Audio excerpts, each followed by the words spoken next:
Hello, everyone. I have with me Jason Smith. Hi, Jason.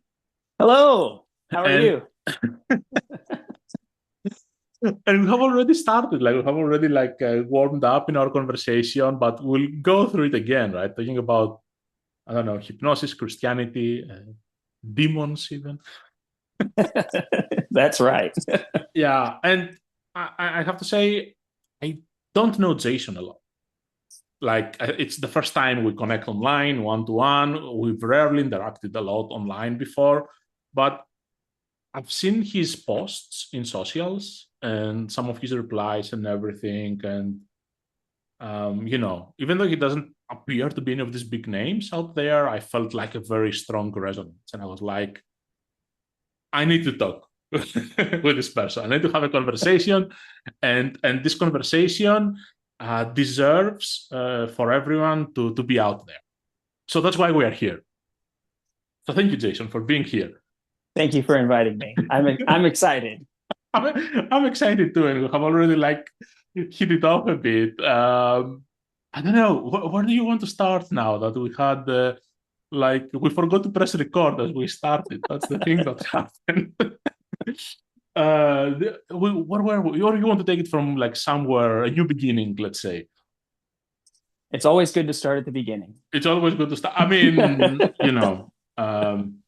seeing your life path online and everything.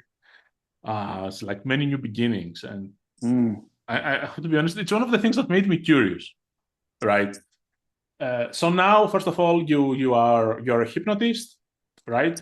Yes, sir. Yeah. So that's how we met. We met through the hypnosis communities. For people who may not know, um, like if you say you had some focus without being a niche, what would you say it is? Like, It's interesting that you asked me that question because just last night, Facebook had sent me a notification to download its new Meta AI app. And I thought, oh, great, Facebook. I need another app from you, but okay, let's go. And I downloaded it and I asked it a question about what my niche was. And it's something that I have struggled with since getting certified with MMHA 3 years ago. me too, by Um, the way, I struggle with that. So, yeah, it's like how do I define that question? The question of what is my niche? Who are the people that I most likely want to work with? yeah, What is the problem that I can solve? And we've learned in hypnosis that it can apply to virtually anything. It's right. not a panacea, so it's not a cure all. It doesn't fix everything, but as a complementary modality, it can assist in healing in many different ways. And so it's been really difficult to go from being a generalist to identifying what is that target niche. And so I asked Meta AI to look through all my social posts Yeah. and tell me the patterns that it saw. And these are patterns that I'm unconsciously writing about all the time. I'm not aware that I'm even doing this. I'm just putting it out there, putting it out there. And it fed back to me that I tend to work with parents, children, and I was like, that is it. That is truly it. Because Yeah. at Hypno Thoughts Live this year, I attended so many different sessions. Um, I have a son who has autism. He is Okay. 11 years old. He's my middle son. Okay. And so I made it a point to attend sessions by Melissa Boer Jacobson. She did a session on ADHD. And Yeah. then I went to Janet Rotella's class, which was all about working with kids that are low nonverbal in the autism Hmm. spectrum. Hmm. And those two sessions just made me want to work with parents and kids even more. Right. The thing that Janet did, it put me in my kid's frame. I've Yeah. never been there. With the exception of writing the children's books that I Yeah. Yeah. have Yeah. have You told written, me about it. Yeah. I've never actually been there. But I've often looked at my son who has autism and go, Hmm. autism's not a disability. No. It's a superpower. Or another way to say it is it's a different ability. Yes. And I think about how he might experience the world and see things that I can't see Maybe he hears things that I can't hear, but his entire experience is like a heightened level of high definition that I don't even have. Yeah. And I often wonder, what's it like to be in his world? And Janet gave me that as a gift. I volunteered to go up to the front of the room. She asked me to put duct tape over my mouth, ran through an induction.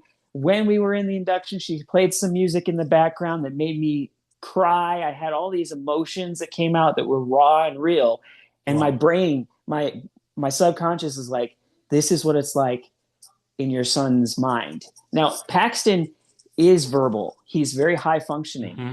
But when it comes to those difficult emotions, sometimes frustration or Mm, anger, he doesn't know how to process that, and yeah. it can cause him to get violent. And when I say violent, it's like he's playing a video game on a tablet, and he will tap the screen so hard because he's frustrated. Mm. He'll yell at it, he'll cuss at it, he'll throw it. Oh, He's broken electronics because of his emotions being okay. so Yeah. high.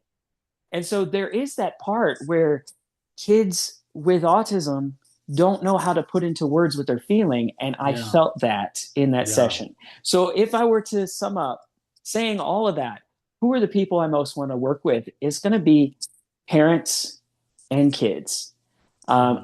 I do have an interest in working with athletes. I did help my wife with some fear she had or anxiety she had going to the dentist. Yeah. And so there's that too. But people who go to the dentist and people who are athletes, it's interesting how they fall in the realm of parents and children as well. So Mm. if we focus on the parents and children and focus on helping them Right. solve their everyday problems, learn how to be a better mom and dad, learn how to be a kid that can express their feelings and be brave in difficult moments, then that's what I want to do. I want to help those people. Wow. Um, I'm, I'm really taken.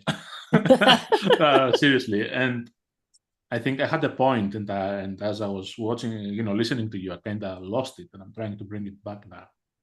And what Ah. else have you forgotten? No, no, I have to do this interview. Not now, later. Yes, sir. We'll do it later. Yeah, I want to say that, like, I like this point you bring because, like, I agree with I agree and resonate with it too, and I'm sure many other people in our industry resonate with it as well as the people we help, right? Mm-hmm. Parents and families and children, in your case, and any category of people everyone helps. That it's more about like the type of people and the relationships of people we want to help improve that can have many different life experiences and issues. The issues can appear in different ways, but it's more about the type of people and relationships of people we want to help, and less this approach of more classical approach to having a niche, which is I help people with this specific problem, which some makes what we do sound almost like we are some sort of handyman who has a right tool for a right job, right? Right. And which is fine if one fixes, I don't know, a faucet.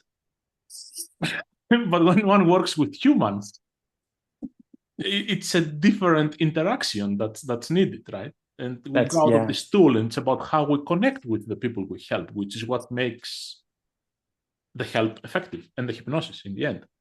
Yeah. I agree. Yeah.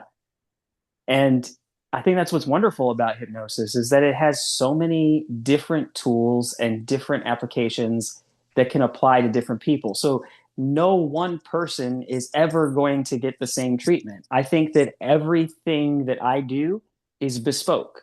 Yeah, So if the person in front of me is presenting with a certain situation, I'm not necessarily going to reach for a script and read a script to them. right.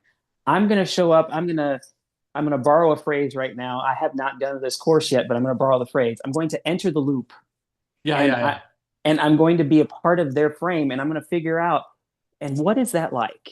Yeah. And when they can articulate to me what that's like, and maybe I can touch the submodalities, and we can play a little bit Exactly. there. I can help them find the answers that are already in them. Yes. I had that conversation with my running partner this morning, and he thought it was scary that AI would be able to tell me what I do. And I said, well, it's not so scary. It's just that that's what coaches do. Yes. We already have the answers inside of us, but sometimes we don't know how to draw them out. And so we need somebody else to ask us the questions and not judge us, but be there as a sounding board so we can say Mm. what's on our mind and get it out. Yeah. Yeah. Yeah. And I will say one is thing get it out, and the other is like uh, get it reflected back to us, right? Yes, indeed. Mm-hmm. Yeah. And I'm saying this as I'm thinking now because you mentioned AI, right? And I realize that's what AI is very good at, like, giving us something we do, but it's like on the reflecting through different angles that may be a bit, it's not so good Mm-hmm. yet, thankfully. Yeah, it's not good at reflecting back like a coach would be. And I find that when you work with a coach, that reflection that comes back, when you hear your own words spoken back to you, it's a light bulb moment. It is. And I think the reason for that is we don't hear our words as we speak. We're Exactly. just we're just saying them out loud so that Yeah. we can get somebody to hear us. But when somebody says our words back to us, we go, "Whoa, I said that." And it's the first time we're actually hearing our words. Yeah. And it makes us pause and think, do I really believe that? Is that how I'm showing up? Because if that is how I'm presenting myself, I need to change that. Yeah. Yeah, Yeah. definitely. I think it's, yeah, as you said, it's like, it's like getting our own experience back from another person who is not us. Yes. And this by itself creates a discrepancy we have to reconcile inside us. And then we are like, it's like almost like when we watch ourselves in a video we record and we're like, do I really sound like that? Right. It's a bit like that. At least that's how I relate with what you said. Yes, I agree. I remember some of my early videos. I'm like, I don't like the way that sounded. Yeah, And you do like 5 or 6 takes, and eventually you just get really good and be like, I don't care, I'm just going to publish it. exactly. Yeah. But And if it, anyway, we go like far. let's Yes. bring So it yeah, the back. tool is the connection, effectively, right? Yes, Right. yes. I would say, like, I mean, you have like, I don't know, uh, six, what, eight different jobs you've done before you become a hypnotist or everything in life. Oh my goodness. If we were to go all the way back to the beginning, and this isn't not the beginning, but like the beginning of my adult life, there was a time that I was going to college to be a music teacher. I Oh, just I just got out of high school and I had a scholarship to go to Bowling Green State University in Ohio. And I went to my freshman year. And I'm like, I'm going to be a music teacher. I was a trombone player, so I'm a okay. trombone major. And that's what I was doing for my freshman year.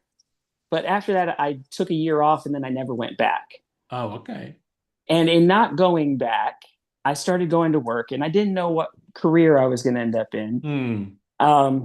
Eventually, I got to a point where, as a young adult that didn't have a whole lot of world experience and I didn't know how to manage my finances, I was feeling a lot of pressure and stress. Yeah. I didn't feel loved. I didn't feel worth even being here.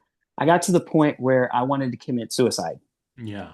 And as I was getting ready to drag the knife across my wrist, my pet guinea pig goes, weet, weet. Like, okay, yeah. And as soon as that sound happened, I dropped the knife. I looked at my animal and I said, there's no one who can take better care of you than me. Oh, And I truly believe that if the animal had not squeaked at that time, I probably wouldn't be here today. yeah. It, and at that time, I was not a Christian. I didn't know God. I didn't know have any kind of spiritual relationship. Mhm. But when the pig weaked, it woke something up in me and said, I have a purpose. It's to take care of this life form. Mm-hmm. But my roommate found out what was going on, called the cops, called my parents. Cops came by, said, did you try to hurt yourself? I said yes, and they gave me an ultimatum. They said, you can either go with your parents or you can go with us. So I went with my dad, and he checked me into Flower Hospital, and I went to the third floor psychiatric ward. That was the week of Easter Yeah. it was like in April 2002-ish, I think. And when that happened, I missed Easter with my family. Now, I said I'm not a Christian. So what was so big about Easter? For Easter, as a non-Christian, it was about family coming together, Easter egg hunts, just big dinners, big family dinners. And so I missed that with my family. But what's interesting is my sister, my little sister, had just finished basic training in AIT in the Army. And she calls me in the hospital. When I hear her voice on the phone, there is something in her voice that's so different than I've ever heard from her before. It was a confidence. It was an assurance. There was something there. And I said, what she has, I want to have that. So I decided I was going to join the Army. And it's interesting because my recruiter said, you cannot join the Army if you're on antidepressant medicine. You're going to have to go off of the medicine. You're going to have to go to MEPS, and you're going to have to tell them that no, never, not at all when I go in to be interviewed. And so that's what I did. And I chose an occupation where I got to be an animal care specialist. Because my guinea pig saved my life. So I felt an obligation to give back to animals. And so an animal care specialist in the Army works primarily with the military working dogs, but we also help with the privately owned animals of soldiers, airmen, Marines on bases. So it's like, if I put it into everyday language instead of military language, it would be a veterinary technician. What does this mean, veterinary technician? A veterinary technician would be the same thing as they're trying to change the nomenclature to be veterinary nurse. So essentially, it's the person that treats the animal, sees the animal before the vet comes in and does what the vet does. Often we were confused in the military as actually being the vet, but no, that's not what we were. We were the veterinary nurse or veterinary assistant. So what's the simplest thing you would do as a veterinary nurse, and what's the most advanced thing you were allowed to do with an animal? Just curious to try to understand the terminology. So the simplest thing that I've ever done would be a physical exam on a cat or a dog. That's very easy to do. You put your hands on them, you look at the eyes, ears, nose, mouth, all of that stuff, get their weight, talk to the owners. You can't talk to the patients. They won't say much to you. But you talk to the owners, and the owners will tell you what the problem is. I'd give rabies and distemper vaccines. I'd do heartworm tests. I would do fecal analysis. I would do urine analysis. I did anesthesia monitoring. As a veterinary nurse, you pretty much do everything that human medicine specializes. So I was doing radiology. I was doing dental surgeries. I was doing everything. So it's a very involved career path. And I did that for about 3 years in the Army before I got out of active duty and stayed here in Kentucky. That's when I started a business. I wanted to be in the animal care space. And what's interesting is when I went looking for a animal business, the top of the page on Entrepreneur Magazine's website said, you could be a professional pooper scooper. With big bold letters. And I thought, why didn't I think of this? Because now my brain's cycling back and going back to the fecal analyses that I used to do. Where we look for parasites. And the parasites can be transmissible from animal to man. So my thought is, if your dog has coccidia, tapeworm, or any other issues, and your kids are playing in the backyard and you're not cleaning up after your pet, you could be exposing your kids to parasites. And so that was my main thing. Not only that, but the waste itself, if it gets washed into rainwater, it's not treated the same way. The runoff is not treated the same way as stuff that goes down the drain. Yeah. So Yeah. now you're introducing excess nutrients into the water source, like nitrogen. And now that Okay. can eventually, if it accumulates so much, it can kill fish and all that stuff. Yeah. So being a pooper scooper, I thought people don't like to do this. Hmm. I can help them with it. Let's do it. And I did it for 12 years. Wow. And At it the paid the end, bills? it did. I was bringing in about 60,000 a year just doing that business. Okay. That's more than I make now working at a cabinet manufacturer. Yeah. But I was like, wow, I didn't think 60,000 was a huge number. And it was very discouraging as my family was growing. I thought I need to go back to the workforce and get something that's more stable. So I did. And I went back, was an assistant manager at Panera Bread until COVID. COVID happened. And then I was let go. After I was let go, I was unemployed, but the states had this crazy unemployment law during COVID where you got extended unemployment for like 2 years. Okay. So I didn't have to go back to work for 2 years. It's the first time I've ever been unemployed in my life. Okay. And it was during that time I sat down with Cliff Ravenscraft. Now he's a podcaster. He's been podcasting since 2006. Hmm. Um, and when I sat down with him, he helped me to see that, yes, I am a coach. I can help people. I can coach them. And at that time, I still didn't feel qualified as a coach. Yeah. So I started listening to more podcasts about coaching. I started listening to an interview that Cliff did with Mike Mandel, Laurie Hammond, and Chris Thompson. He was in a clubhouse room with them and he interviewed them. And when I heard that interview, I was like, I need to sign up for that. Okay. So I talked to my wife. My wife's like, you sure you should be doing hypnosis? Because I left out the part that while I was in basic training, that's when I accepted Jesus as my Lord and Savior. Yeah. Uh, so I had become a Christian in all of this time, and I was serving at the church. I was doing all kinds of things. She's like, "Are you sure you should be doing hypnosis?" I was like, "It helps people. Yeah. I'm gonna do this."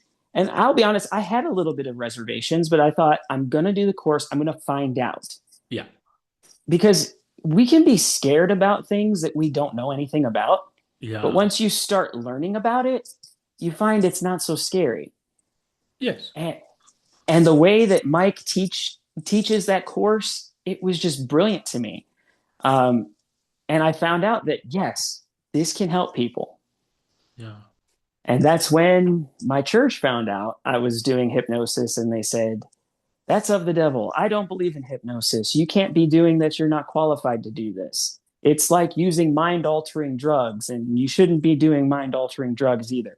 And so that hurt because it came from people I trusted, that I built a Yeah. relationship with for about 13, maybe 20 years. I had 20 built a years. relationship, 20 years. Wow.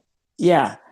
And having been with them and now being rejected, I didn't want to go to church anymore. Makes total sense. Like, So I stopped for a season.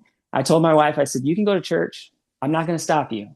You yeah. need to go. You need to take the kids because I think the kids need to know God just as much as I need to know God. But I'm going to stay home. I'm going to do my own personal Bible study. And this is what I need to do for me right now. Yeah. And so I did. And then my middle son, Paxton, he has Hmm. autism. He saw that dad wasn't going to church. So he started staying home and didn't want to go to church. And Oh. after that, my wife said, you know, the only reason he's not going is because you're not going. So I said, all right, fine. I'll take him back. And so we started going back, but I didn't go in the sanctuary. I would sit in the lobby Okay. while my son was in class. Yeah. And I figured that would be the safest way that I could reintegrate into that community that had rejected me, is to go in. At least I could hear the sermon. I'm not Hmm. in the sanctuary. And that's what I did. And I still did my own personal Bible study. I had my notebook out. I had my Blue Letter Bible app that allowed me to look at words in the Greek and Hebrew.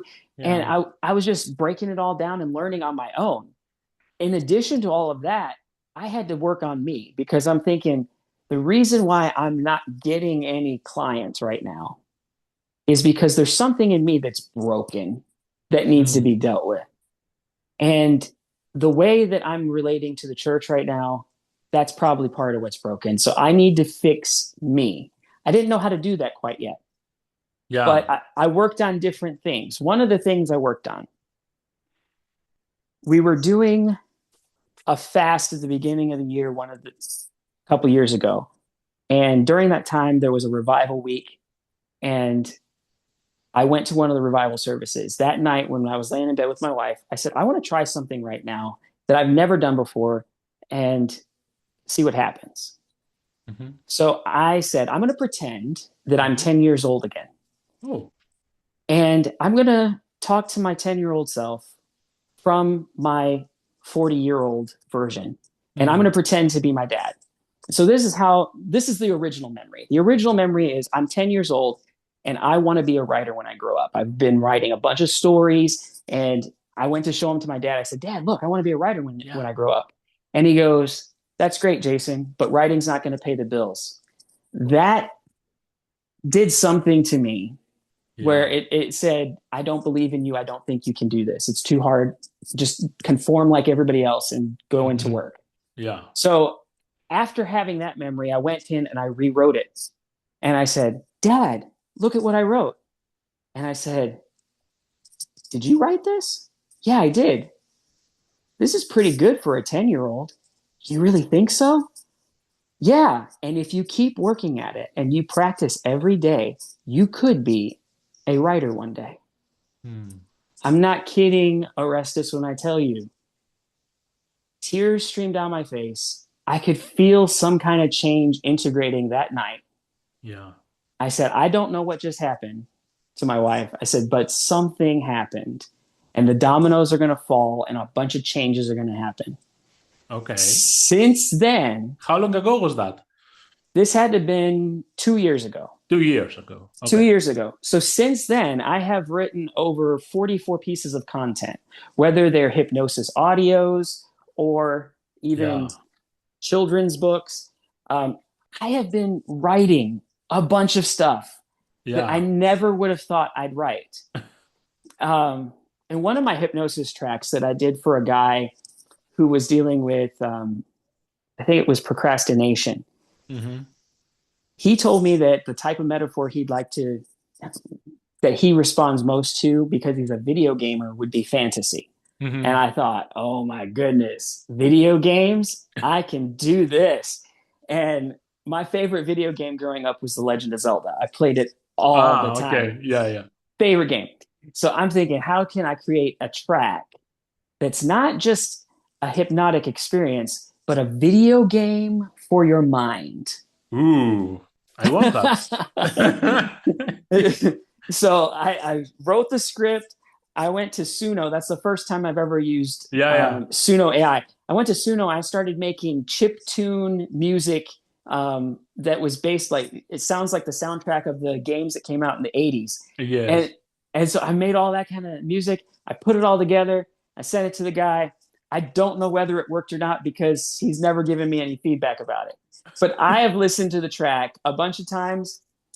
And to be honest, this was my first attempt at doing hypnosis audios. Yeah, yeah. So as I listen back to it, I go, some of this music's kind of distracting. I don't know if it's pulling off the intention I wanted with this track. Maybe I need to redo the track. But what's really interesting is that I would play that track in the background, listen to it, and while I was listening to it, I found myself doing activities around the house that I normally would put off. So in a way, even though the music was distracting, Yes.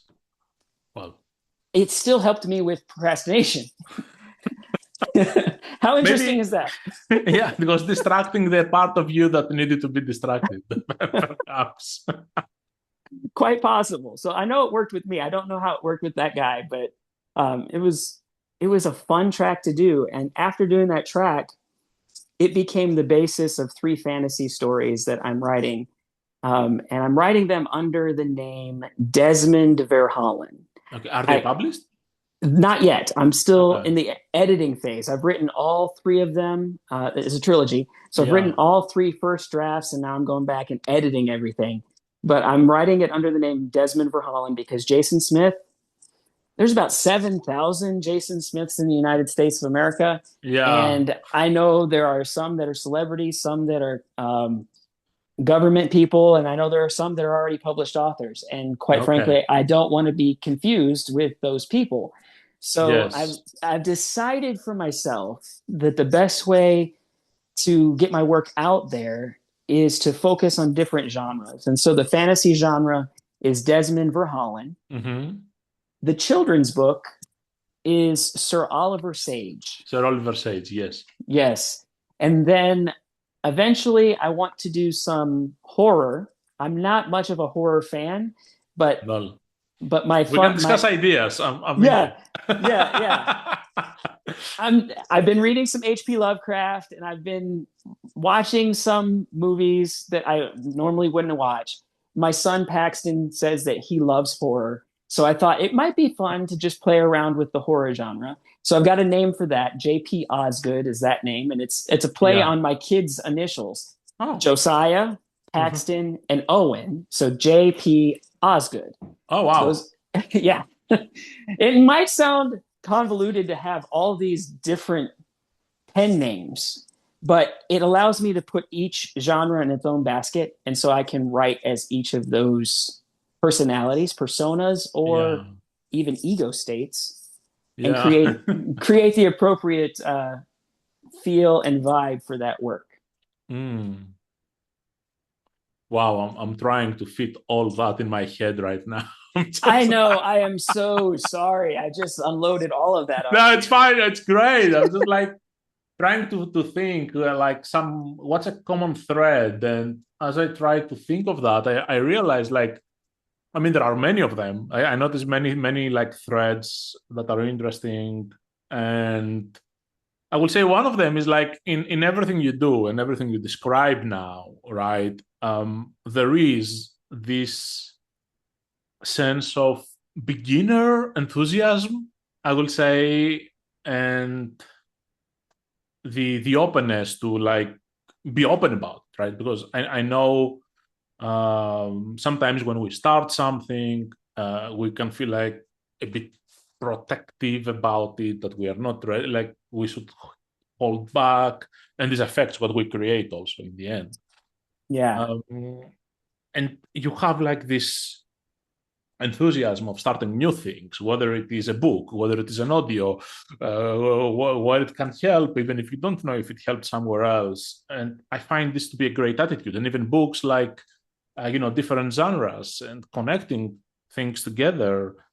And when I notice that, when I observe that, which is very pleasant and magnificent, magnificent by the way, knowing at the same time, like a person's life is not constantly like that all the time, right? For Yeah. any of us. Yeah. But when I notice that, I'm like, you know, like I wonder things like, where does this come from for you, right? Mm. Um, was there a specific point that got activated? Because I cannot imagine the person you started with, right, that went to the psychiatric ward, hospital, uh, to, to to be like to have this mentality back then necessarily. Mm. Uh, and was this present, this mentality in everything you were starting back then? Like, the army, the pooper scooper thing, the bread thing you were working on, right? I don't know, like, is it present in all the things you have been doing? Was it like at a specific point? What was it, something that make it flip and bring it?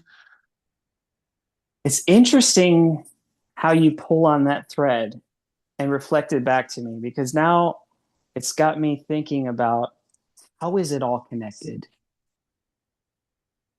And I do remember after getting out of the psychiatric ward and going to see my therapist, talk Yeah. therapy. And I know in the hypnosis space, we talk about talk therapy is not that great all the time. Um, I but disagree with that, but there's value in talk therapy, and I'm not gonna say that there isn't. There's definitely value there, but yeah. I think hypnosis is a lot faster. But what's interesting is that I began going to therapy, learning techniques and strategies. Um, as a kid, I was like, I think 18, 19, maybe 20 years old um, when that had happened. And I started reading books that were supposed to help me. The therapist had taught me how to do a body scan meditation. Okay. I Yeah. that I learned that at 20 years old, and now I'm reading about it in Richard Nongard's book on somatic therapy. It's like I learned this. I've experienced this. I know how this works. Yeah. And there was a part that was like, okay, I don't have any friends to do anything with me today. So I'm just going to take myself out to dinner and a movie. And I was okay with that.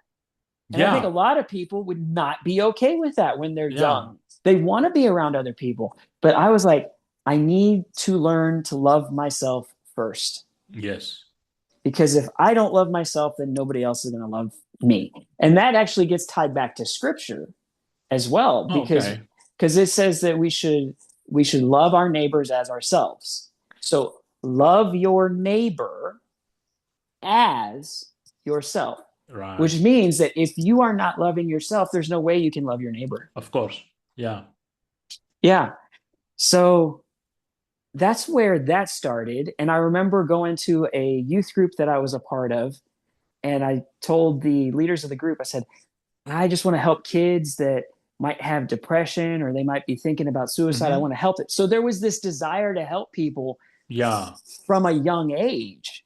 Right. And now I'm at that point where I'm actually walking into something that was a seed Yeah. over 24 years ago that I didn't know how to make happen. How does that tie into everything else? Well, even the pooper scooper thing, that was about serving people who Hmm. didn't have the time or the want to go Yeah. out and clean up after their pets. And it was just helping them make their lives a little bit better. Yeah. Working at Panera Bread as a manager, it was about leading a team of usually teenagers and teaching them how to think in Mm. systems and how to serve customers and show up with warmth. And that was helping them, it was coaching them. And so, in a way, every single thing I've ever done has been a form of coaching or developing others. Yeah. And until you put that thread right there in front of me to reflect on, I didn't see it. We're speaking about reflections in the beginning. Wait. But yeah, it's interesting, right? That you bring it all together. In some sense, sounds like it's all about um, providing service, right? And contributing to others. Yes. And what I find interesting as I hear you saying all that, right, is that there was some bigger guiding value that you want to help people, but it wasn't that things got better for you to take action. You took a conscious action that you need to love yourself first.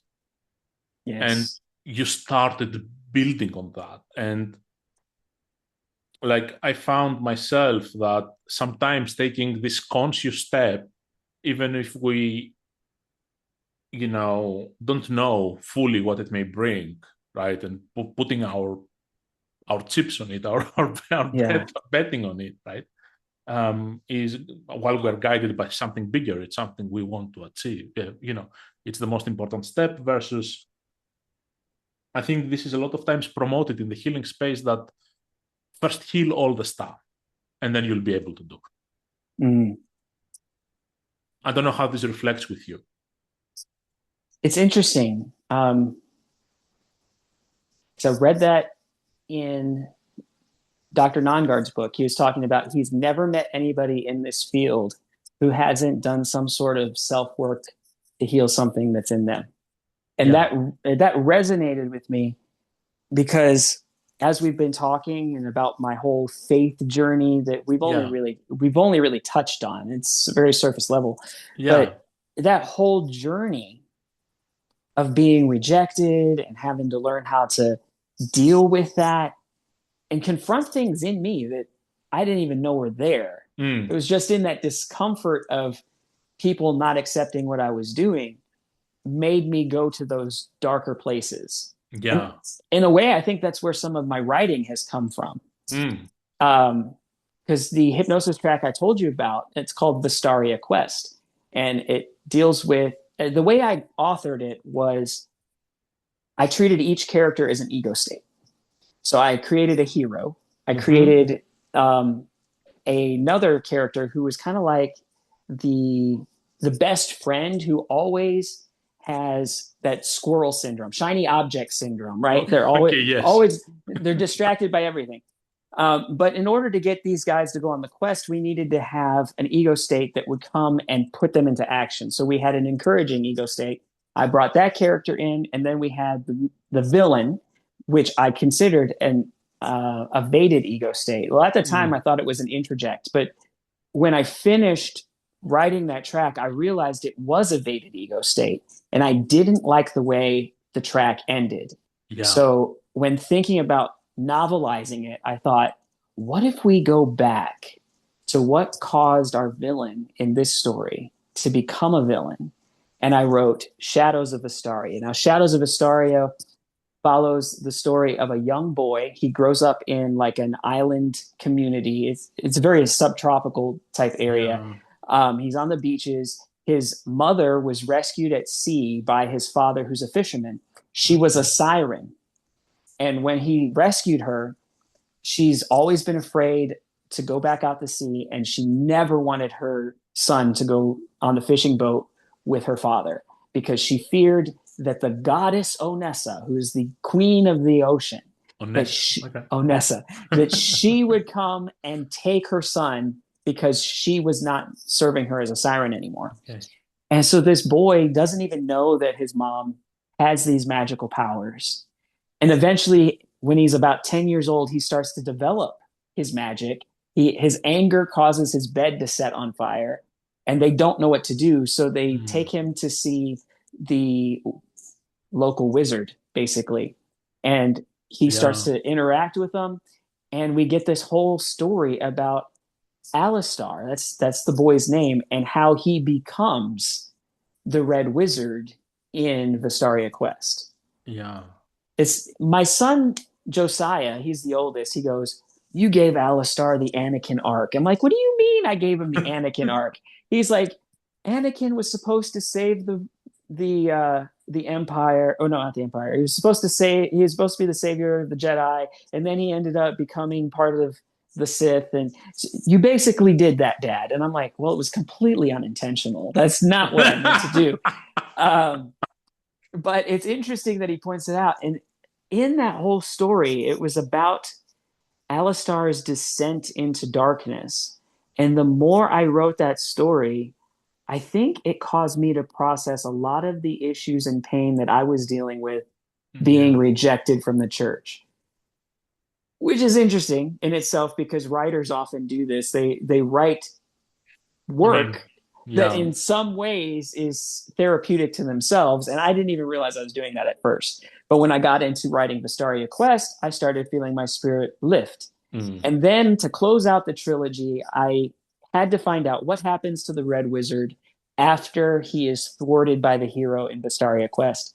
Well, that's when I introduced the concept of he's now got to go through the underworld, and Okay. he has to confront the fear, anger, sadness, and trauma that he refused to deal with when he was alive. Yeah. And as he goes through those trials, he comes to a point at the very end where he has a decision to make. The Lord of the Underworld tells him, "Look, you can do this if you want to. I don't care. There's a door right here. Go through it if you want to.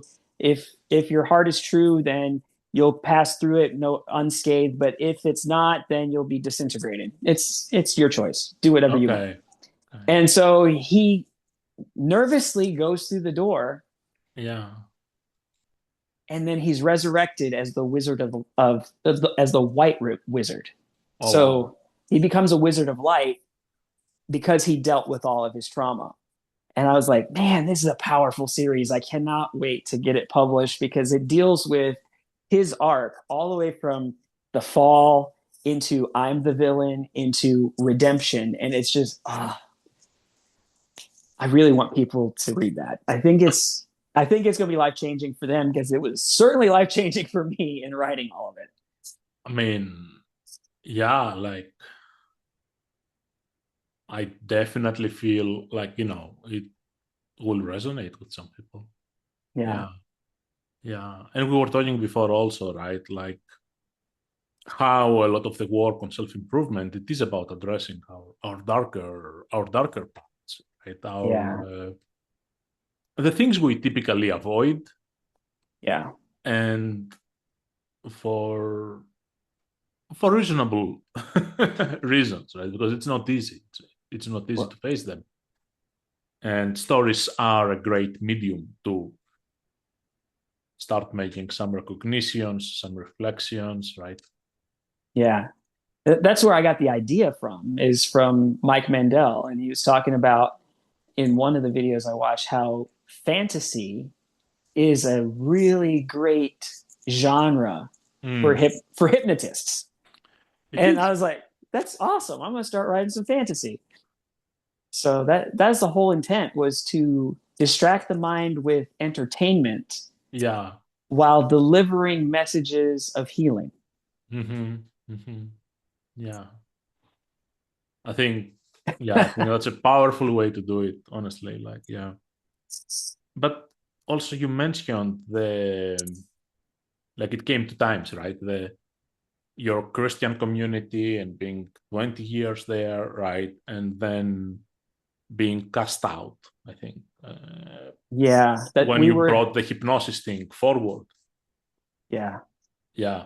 we were talking about that before we got on the call. Ah, And okay. It was before. yeah, But it yeah, came twice, I think now you yeah, were like a bit in.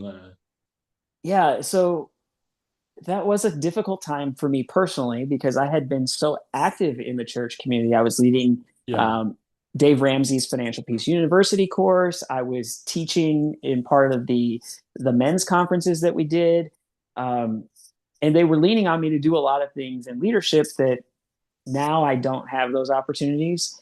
And it's okay that I don't. I don't have to be in the spotlight. Yeah. I don't have to be upfront with everybody else. I'm okay with that. But the fact that, oh, you do hypnosis, so now we don't want you talking to our people. Yeah. That's what rubbed me the wrong way. That's what made me begin to doubt the people that I had built a relationship of trust with for over 20 years. And that's when I stopped going. And then eventually I came back because I had to confront those demons. And we talked a little bit about that before we got on the call. You brought up the point that Mesmer had taken the idea of exorcisms Yeah. and modeled that in developing his form of hypnosis, Yeah.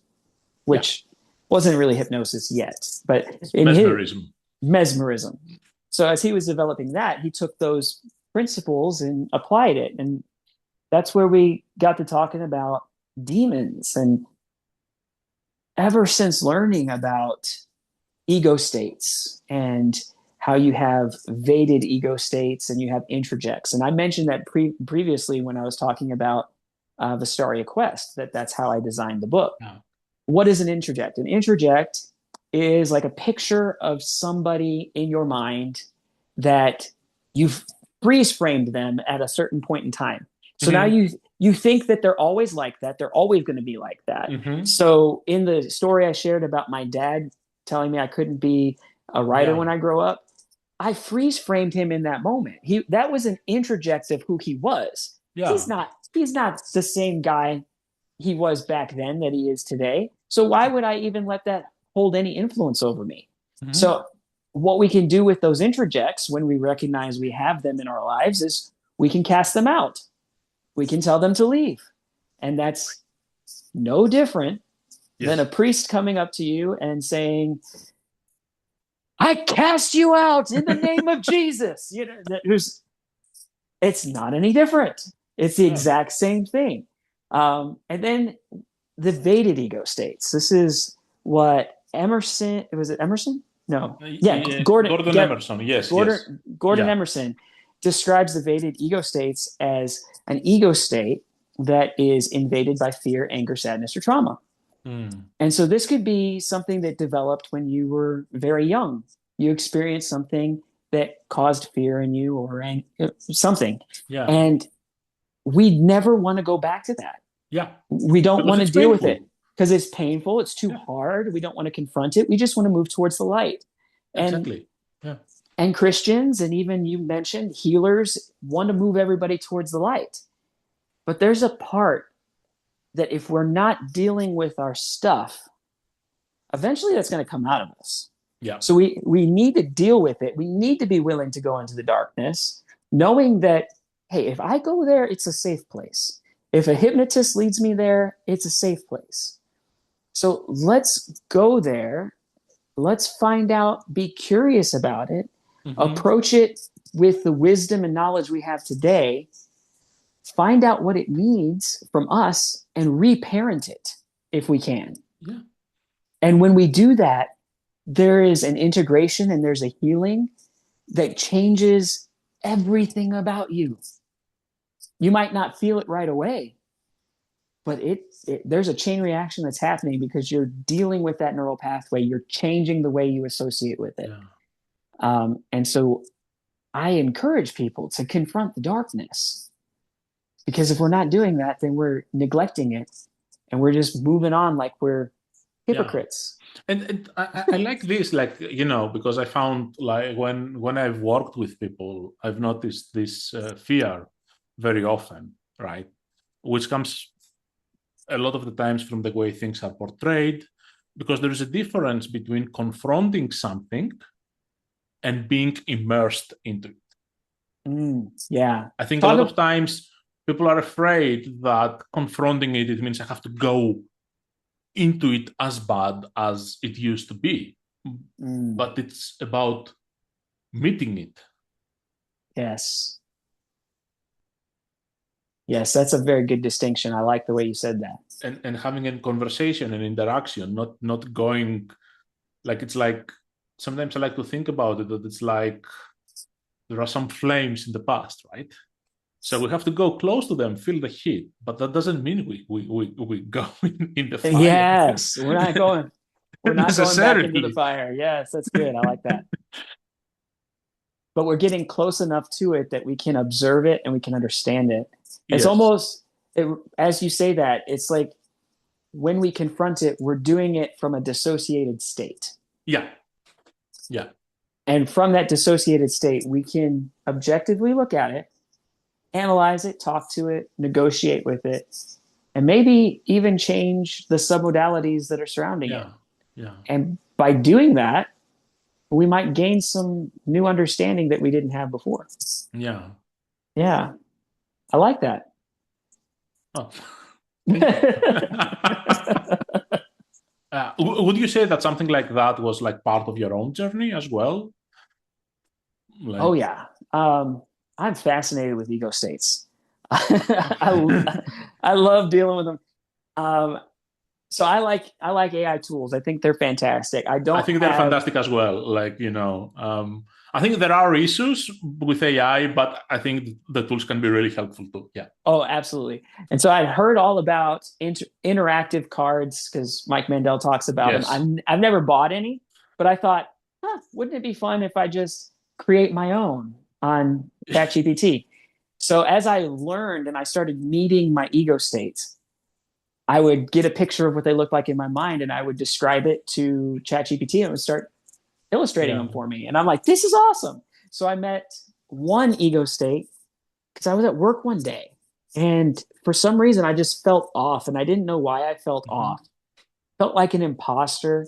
And I went home and I said, you know what? I think this was an ego state that was in the executive that wasn't supposed to be. So I talked to it on the drive home. I said, what's your name? What should I call you? Yeah. Scared Puppy. Ooh. Oh, nice to meet you, Scared Puppy. And what is it that you do for me? I protect you from scary things. Oh, wonderful. Thank you for doing that. Would you like to do a better job at protecting me from things that are really scary? Oh yeah, I would love that. Fantastic.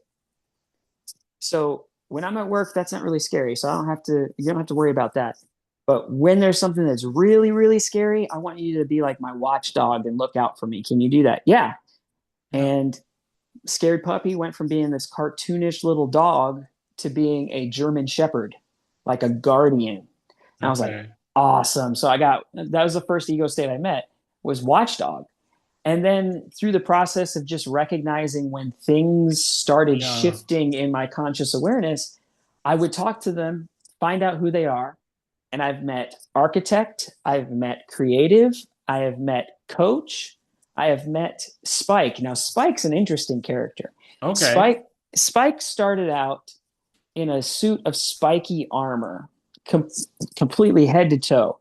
And Spike is the ego state that when my anger shows up. Yeah. Wow. And he's got There is an those association. he's got those spikes there because he feels threatened and he doesn't want people to get in close to him. Exactly. So I got him to change his appearance, and maybe instead of just reacting in anger, what if we ask questions about why we feel angry? And maybe we investigate the clues a little bit better. And he decided that sounded good. So he turned into a detective, and he's no longer in this suit of armor anymore. So now, whenever there's an issue, I can easily access Spike and we can investigate and figure out, Mm, is this something that I need to blow my top on, or can we just like ah, figure out how to move forward with the information? right. Right. And yeah, that's great because I think many people with anger have issues, right? Yes. And the thing I think in all that, it's like, right, we can question ourselves. And I think for me, this was one of the things that reframed in my mind what is hypnosis. Because you also brought it up a bit, I think, that with your church community, they associated it with altered state of consciousness, even with substance or something equivalent to substances. Mm-hmm. And I think that's a very common misconception people have. But for me, when I got into this ego state work, right, it's like the negotiation of with ourselves with these representations that come up, whether it's spiky, whether it is puppy, whatever it is for anyone. I had the bouncer and Deadpool. Wow. It's not. And like it always works best when we are in some sort of connection with ourselves, which can be thought as a light form of hypnosis, I think. Yeah. And it's not really this big, like, I don't know, altered state thing. Everything in my frame of reference, I don't know what your frame is, but my Yeah, frame is that everything is hypnosis. yeah, We see it in movies, we see it on TV, we see it in marketing campaigns. yeah. Um, Marketing's really good at hypnosis. I was at a gas station filling up the car one night, and this ad came across the speakers as talking about the gooey, creamy caramel of the Twix. And I was like, oh, no, you didn't. I was like, that was very hypnotic. And I'm like, I am not getting a Twix. No, I'm just getting gas and I'm going home. but, Yes. but the point is, they put in the sensory language and that gets you to generate a feeling in your body. Yeah. That's hypnosis. And it's designed to get you to buy something. Yes. Um, The I want it now ego state pops up. yes, exactly. Exactly. Like basically the chocolate with sprinkles on top. Ego state comes up. Yeah, That's right. Yeah. yeah, yeah. Wow, wow. Yeah. So I mean, yeah, I agree with you that basically everything has its own hypnotic elements. I think like my mind traces a bit back in our conversation, and I notice that not in everything you mentioned, but in a few of the instances, there is this moment of what's the right word for it? I'm thinking here of like sort of a sign appearing for you to make Hmm. a change. I don't know, like it, like something that stands for the change that's about to happen, whether it is the guinea pig that squeaked back then, Hmm. whether it is the your sister's voice with the confidence, Wow. whether it is the have you thought becoming a pooper scooper thing, right? In the headlines, there's like a specific element that brings a recognition. Let's put it this way. Yeah. It's so interesting that you say that. I just finished reading The Alchemist. Part of Okay. the Ah, part of I saw you put it in Facebook the other day. Yes. Yeah. yes, the book club that they were doing in MMHA, and I just finished reading it. And it's interesting to me how much Santiago's story reflects mine entirely. And now that you point out those things, it's as though I've been reading the omens my entire life. And yet, while I was reading the book, I'm like, I don't know how to read omens. You just proved I do. Wow. That's amazing. Yeah. Has it showed up in other areas? Like, has this been a constant thing for you? Or, like, if you bring it now into consciousness, right, with all these examples? Mm. No, I think you're right. I think there comes a point when something appears and it's like, do this. And hypnosis is no different. I wanted to be a coach and then hypnosis showed up Yeah. and I was like, I'm going to do it. And it's a funny thing that in the church, they'll say, God's going to call you to do something, and Yeah. whatever he calls you to do might not be accepted by everybody, Not even, yeah. but do it anyway. I'm like, Yes. so you're saying that God might call me to be a hypnotist. You're not going to approve of me doing it, but I should go ahead and do it anyway because it's what God's called me to do. Yeah. Basically. Right. And that's a great way to reconcile, right? Yes. But I mean, that's your internal reconciliation. Has this reconciliation propagated with the people around you in your community, or you feel there is still a wall, let's say, of I don't think there's a wall. okay, And what's interesting is I think the more I focused on the rejection, the more that the wall existed. So yeah, there had to come a place where I tore down the wall yes, and realized that I'm the one that's projecting it because we don't see reality as it is. We see it as we are. okay, So if I'm looking at everybody around me as if they're rejecting me, then I'm going to show up in a way that guess what? They reject me. So instead, I just show up and I'm authentic. I don't know what that means, really. I mean, yeah, I've started showing up at church and people will ask me, like, they ask me, like, how was Hypno Thoughts? I'm like, oh, oh, it was okay, amazing. It was fantastic. This one young lady at my church, she had asked me about it and I started telling her about it. She's like, I really think I need to do a session with you. I was like, well, just let me know when. And she's like, can you put together like a package? Like, sure, I'll put together a package for you. You just tell me when you want to do it. So there's yeah, people in the church who are open to this, whether or not it agrees with what the leadership is saying. yes, yeah, And I'm at the point now where if I talk to people and hypnosis comes up, I really don't care yeah, what their impression is of it.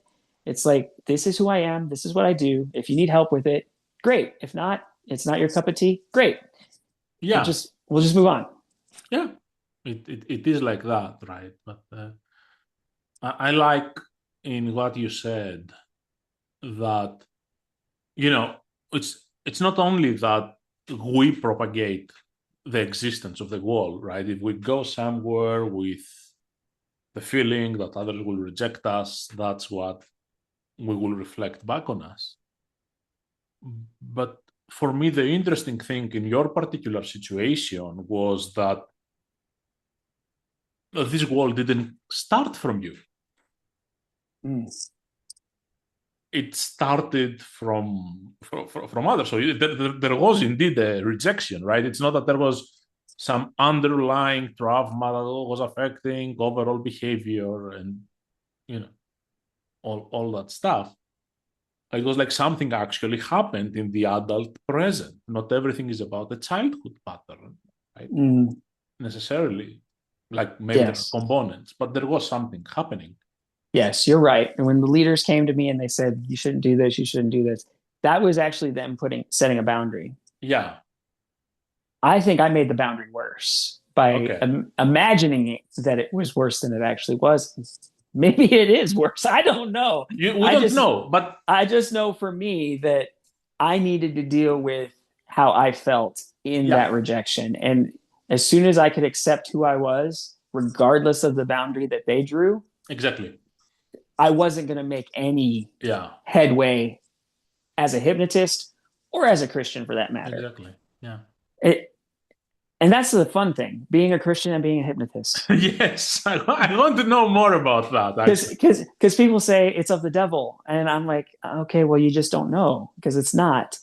If you've ever come to church, they play music beforehand and the music causes a change of state. First, it starts with like this high praise, fast tempo Yeah. music that gets you moving and shaking your body. What does shaking your body do? Like we tell our clients that when we associate them into a state Yeah. that is undesirable, we tell Shake them it to off. shake it off, right? Okay, so we're doing that in high praise. We're shaking off the world. We're shaking off our negative experience. And then we go into this very slow, low, soft worship music, which starts moving us into a more internal state where our eyes are still focused on the supernatural, but we're more closing in and focusing on ourselves.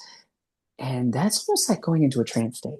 And as we go into that trance state, then what comes next is the offering message. Oh, what a great time, because now you are primed to receive the suggestion that you have to give.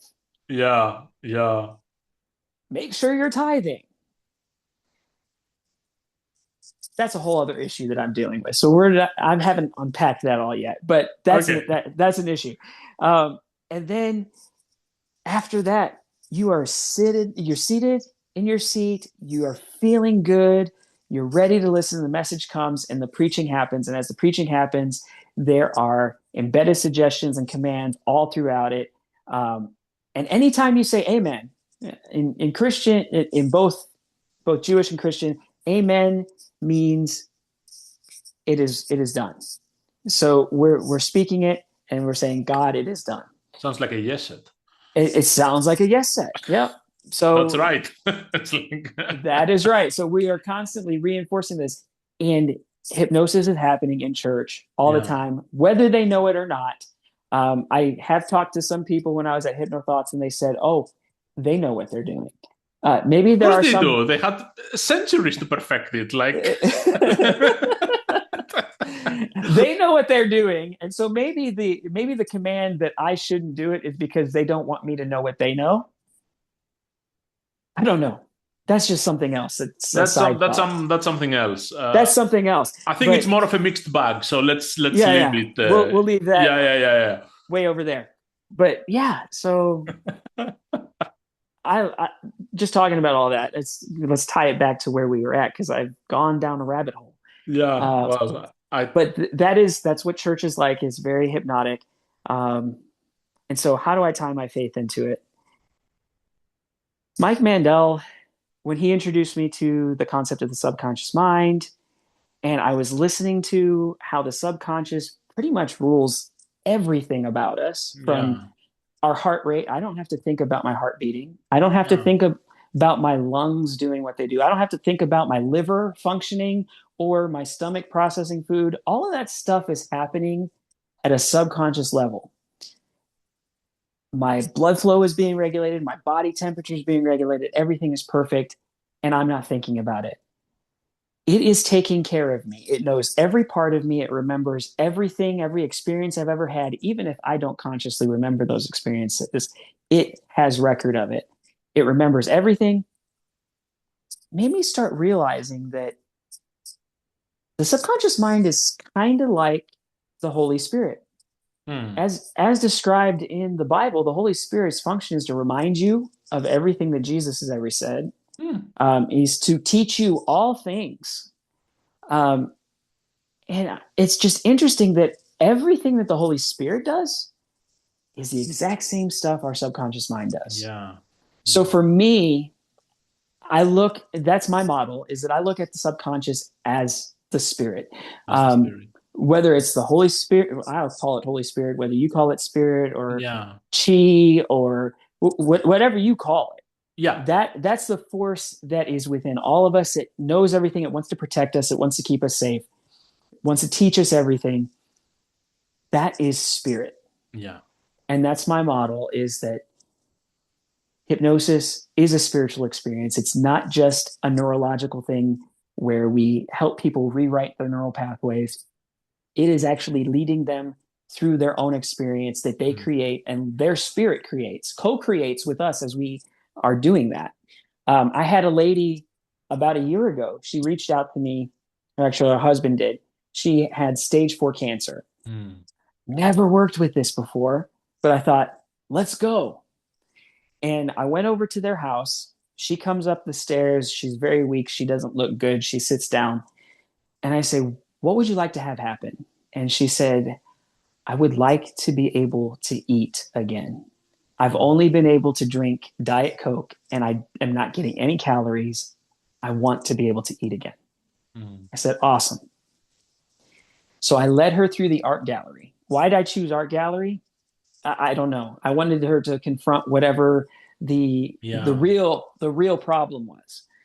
And when we were finished with that, I asked her how she was doing, and she's like, I saw angels. I heard God's voice. I didn't give these suggestions. This is what came out of her experience. And she's like, this is really good. And then her stomach growls. And she said, oh, I'm really hungry. And her husband's like, well, what do you want? And she's like, Oh, wow. I don't, Arby's maybe. And so he orders her Arby's. I go home that night. The next morning, I get a text message from her husband. He says, my wife, her stomach grumbled. That was the first time it's ever done that in so many months. And she actually ate the meal that she wanted last night. Oh, I cool. was like, wow, that's awesome. Yeah. I didn't go there to cure cancer. No. I went there with curiosity. What would you like to have happen? She told me she got the desired result. Hmm. And in telling you this story, I just shared it with somebody else last week. They asked me, well, how's she doing now? So I reached out and I said, hey, how are things going?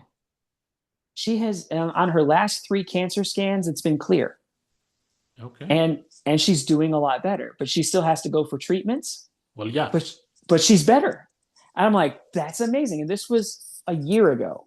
So everything, all I did was touch the food. And if she started eating and getting food into her body, Right. how much did that contribute to the healing, Right. as well as everything that she was doing with the Yeah. doctors? Yeah. So I'm really excited that she's come that far in a year.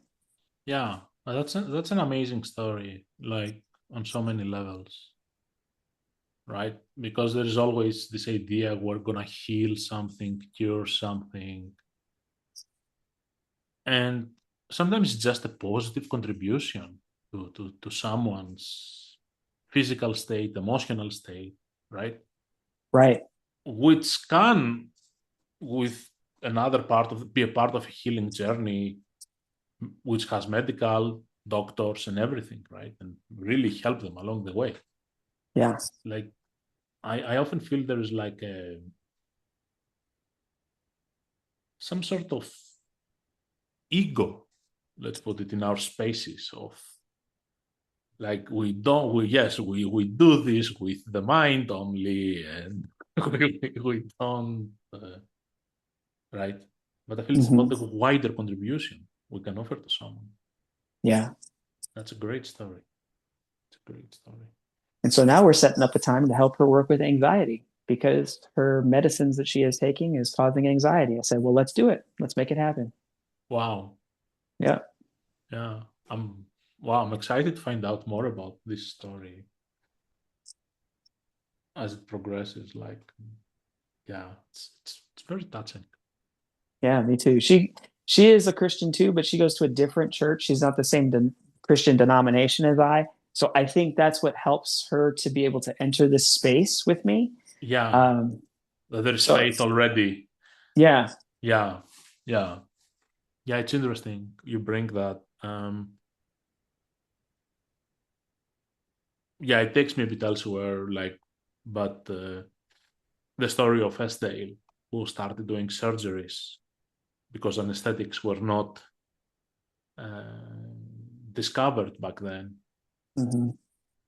And he could do hypnotic techniques to perform surgeries in India, where there was this bigger magical thinking.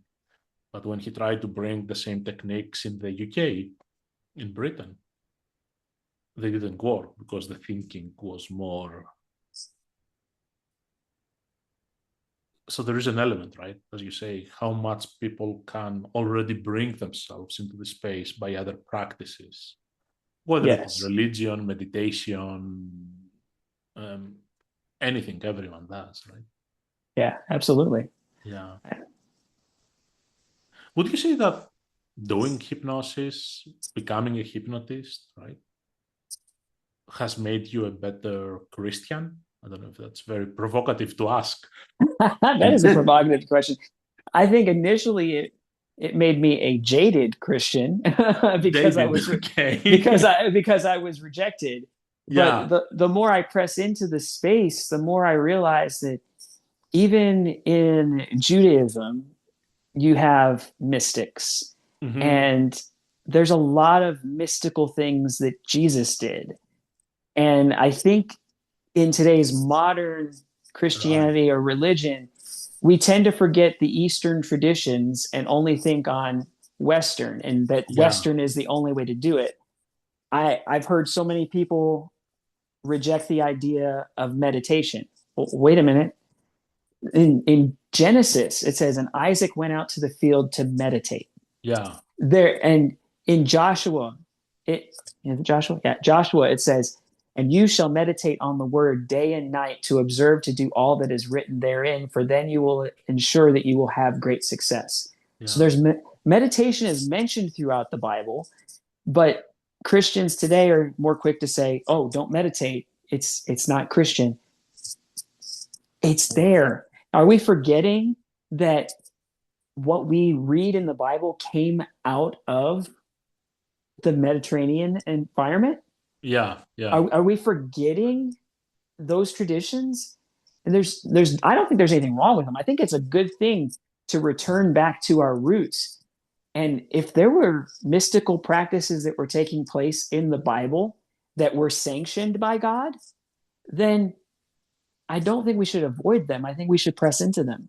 yeah. So if we can learn meditation, we can learn yoga. I don't know how many people will tell me yoga is demonic because Really? Yoga? I I've heard that here because there's Christians that think that you're worshiping other gods in doing the poses of the different yoga positions. I'm like, no, I'm sure there's a spiritual aspect to it, but there is definitely a physical benefit to doing yoga. So I do yoga. Yeah. I do meditation. I do hypnosis. All of these things, they might seem archaic, but Hmm. they are very necessary if we're to fully understand and realize who God's called us to be as spiritual beings having a human experience. I mean, I'm 100% with you, like, uh, if I'm going to add something to it, is that me coming from sciences, my background is in science. Eventually, I found out even science is a spiritual experience itself. Yeah. So I think in the end of the day, it to an extent comes down to who should have the knowledge on how to approach their inner mysticism, Mm. the awareness. Who indeed? I would say it's up to us. Yeah. It's up to us, right? It's up to us. Yeah. Yeah. And we all follow different paths, right? Right. Towards that. Like, and some mix, like hypnosis with Christianity, or I don't know, yoga with anything else. Mhm. Yeah. And children books and stories. That's right. Do you still deal with animals? Like it seemed to be a big thing, like for many years of your life, from the guinea pig, the army, the We currently have two pet guinea pigs. okay, okay. They're my sons, and we since we had guinea pigs here, we've had four total. The first one we got was a gift from somebody at church. Yeah. They couldn't take care of it, I guess, and she lived to be about 4.5 to 5 years old. It was a very sad time when Oh, Candy passed away, but we also had Brownie as a companion for Candy, and Brownie did not like me after I removed Candy from the cage. oh, I can't explain it, but it's as though she was saying to me, "You took her away, and I don't know where she is, and she hasn't come back, and I don't want you to take me out of here either." So, oh, wow. and I don't know if a guinea pig was saying that, but Yeah, yeah, that's the feeling I got from her, is that she yeah. was really scared that something happened to her cage mate, Mm, and now I'm the reason why, because I'm the one that she saw take yeah. the animal out. So then we got her a companion a few months later just to make sure she had time to grieve. And then we introduced a new guinea pig. And this guinea pig we named Luna, because I told my family we're no longer naming animals after food because we don't eat them. We're gonna give them proper names. So Luna came along. She was isolated at the pet store because the other guinea pigs were attacking her, and Oh, she was so gentle and so sweet. I was like, let's bring her home. We brought her home. A month later, she died. oh, It was so surprising. We didn't know what was wrong. yeah, Apparently, she was sick or something. But one night, we're feeding her. She's fine. Next morning, gone. And it was a shock more than it was like a grieving moment. We couldn't believe it. We thought, yeah. wow, that's amazing. So then we ended up getting another guinea pig, and her name is Calypso. She is an Abyssinian guinea pig, Okay. and she's amazing. She's awesome. So we have those two pigs. Are we still good, or did you freeze? You freeze.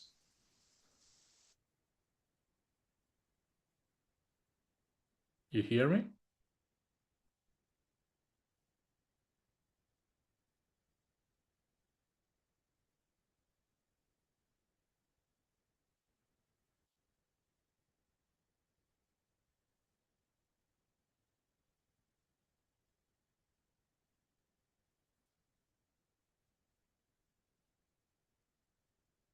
Yeah. Yeah, we had like a small internet hiccup. I don't even remember where we were. I And d- the guinea pigs. yeah, so we're talking about the guinea pigs, and I don't know how far we got into it before the Yeah. the thing happened, but I was saying that we've now got two, and the newest one is Calypso. She's an Yes. Abyssinian guinea pig, and so she's very different than the other ones that we've had. Brownie herself is quiet; she won't make a lot of weaking noises, but Calypso, when she knows you're about to feed her, she starts popcorn jumping all over the cage, and she Yeah. runs, does laps around, and she's just like wee wee wee wee. She's hilarious. Well, Uh, but I love the guinea pigs because I always say at least my guinea pigs are thankful and grateful when I feed them. Sometimes my kids are not. It's like I'll give my kids food and they're like, I don't want this. I'm like, okay, well, that's on you. But at Wow. least I know that the guinea pigs are always going to be grateful for what I provide them. Yeah, sounds like you have a big family. Yep. Three I'm children and two guinea pigs. three boys, two guinea pigs now. Yes. Um, yeah, and then of course my wife. So Yes, yes, yeah. yes. And your wife. Yes. Who you helped with a tooth issue, I think, or going to the dentist issue or something. Yes. So she had to have some teeth extracted. Yeah. And when this came up, the dentist told her that we're not going to be able to put you under. Oh, And, and when she heard that, the first thought in her mind was, "Oh my goodness!" And then she goes, "Thank God my husband's a hypnotist." And I was like, "That's awesome." I was like, "All right." She's like, "Yeah, so I need you to do some work with me." I said, "Okay, awesome." right. So the first day I ran her through the NLP rehearsal technique, and Mm, just to get her mind primed for what it's going to be like to go to the dentist. Of course, I coupled that with rewind. So we did the rehearsal, and then after yeah, we rehearsed it, I had to rewind it backwards, which depotentiates the negative charge and feelings. yeah. The next day, the morning of, I said, "All right, we're going to do one more thing." And I did the Elman induction. Okay. I put her into the Esdale state. And I know Mike says you're not supposed to give suggestions in the Elman Yeah, induction or during in the Isdale state, but she already told me what she wanted. So I just echoed her words back to her. And I said, and as you're in that state of peacefulness and calm right now, you can anchor that to your breath. And as you breathe, just like this, you'll be able to go right back into that place of peace and shalom where nothing's missing, nothing's broken, and you can just be there now. And after a moment, I brought her back up. I take her to the dentist. She goes in, she comes out, and she's like, "I'm awesome. I feel great." I was like, "That's good to hear. So tell me your story. Tell me what happened." They did use a local anesthesia hmm, to numb her gums. So she wasn't totally without anesthesia. It's just that they weren't going to be able to use like gas to put her yeah, under. And there was a moment, because it's a busy office, where they were running around treating different patients as they prepped them and then let them sit there for a while. She started to think, is my anesthesia wearing off? And the doctor came back and said, "How you doing? Is that anesthesia running off?" And she's like, "Nope, I'm good." And she reprocessed it, thought about it again. She yeah, goes, "I am good. I am safe. I have God. I have my husband. I'm going to be okay." She settled back down. She anchored her breath because that's what I told her to do in the Esdale state. yeah. And when she did that, she went back into that place, had a wonderful experience. It was not too bad for her. She comes out and she's like, "Awesome." I was like, "We need to do another session to help you heal faster." Okay. And I think I ran her through a really short protocol. I don't remember what I did exactly, but I was like, "You're going to heal fast. This isn't going to take as long as Yeah, the doctor said it's going to take." And she recovered pretty quickly, probably within 2 days. I think they were telling her it was going to take about 3. So it didn't shave off a whole lot of time, but it did yeah, make an improvement. yeah. It was direct suggestion, from what I understand. What you're Yeah. talking about. Yeah, yeah. It is a documented thing, right? There are suggestion effects have a role in the speed of healing. Like, it's not that, a month becomes one day, but it goes. It can become shorter. Yes. Yeah, it's great. Like, you never know when you might need a hypnotist around. You never do. And You never know. it's an interesting thing as I'm learning that more often people come to a hypnotist as a last resort Yeah, because they've exhausted all other options when really you should just see the hypnotist first. maybe. I mean, yeah, like, yeah, it's always a good thing to try. Yeah, Absolutely. yeah. Okay. Awesome. Wow. I mean, that has been a fascinating conversation. I think we can keep going for another 2 hours or something. but boundaries or Yes, something. yes. But at some point we have to wrap up. So I think that's a good point to wrap up. I mean, I'm so like things buzzing in my head. Um, what would you say, like, if to anyone who may want to try hypnosis, or if you want to put something out there about you, about where people to find more about you? Hmm. If you think you want to try it, I would say just do it. Just do it. Just just do it. Yoda said there is no try. Do or do not. There is no try. So Yoda if School of you're Hypnosis. Yes. yes, he is. So if you think that hypnosis is going to help you, do it. Yeah. Just do it. And how can people get in touch with me? I'm on Facebook, Jason. Jason Smith. I don't know what my handle is, so that's It's really okay. sad. We'll put it down in the Yeah, description. yeah. Yeah. You can find me on Facebook. Yeah. Um, I'm also active on TikTok. There's some videos I shot on there. Then if you need to reach out to me, jasonsmithhypnosis.com is my blog. Yeah. I'm trying to keep that up to date. I also have a YouTube channel that I plan to put out a video here that shares my first experience going to Hypnothoughts. That should be Cool. coming out very soon. Yeah. And some children's books and more coming in different categories. Oh yeah, we've got the Bathroom Super Sleuth, Yes. Ooh. and we have the Case of the Bedtime Monster.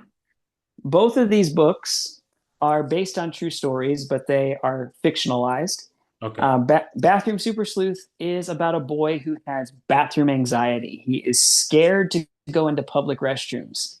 And so his dad teaches him a technique that helps him to play a game, Yeah. becoming a bathroom super sleuth. And so now he can go into restrooms, and whether or not he needs to go potty, at least he can go take a look and see if it's a safe bathroom in which to use.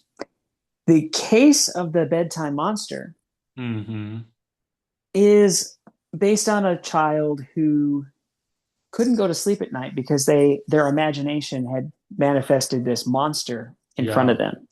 And the dad comes in and asks the boy to think of the monster and then change what it looks like. Mm. And as he teaches him how to use his imagination to make changes, the boy discovers that it's not so scary after all, and he's able to Yeah. go to sleep. Wow. Wow. Yeah. It's So amazing. it's geared towards kids as entertainment, but it teaches hypnotic principles that parents can use to help their kids Yeah. be brave in scary situations. And brings, I think, like, what often we also call hypnotic techniques is like mechanisms of positive change with a good positive impact, right? And it's Yes. great that your books have these ideas inside and pass them on. Yes. Well, thank you so much, Jason. It's been an honor having you here. I love this. I'm just gonna Thank you for having me. so much great material. It's been a pleasure meeting you for the first time. Yeah, Hopefully, we'll interact more like I this in hope the so. I future. hope so. I'm sure Yes. you were like, who's this guy who's invited? Oh no, no, I had seen you. I'd seen you in MMHA, and I know that you're a part of the community. So when you Okay. invited me, I was like, he's from MMHA. He's good people. So Okay. Yes, indeed. Okay. Thank you so much. all right. Have a Okay. good one. Yeah. How do I stop this?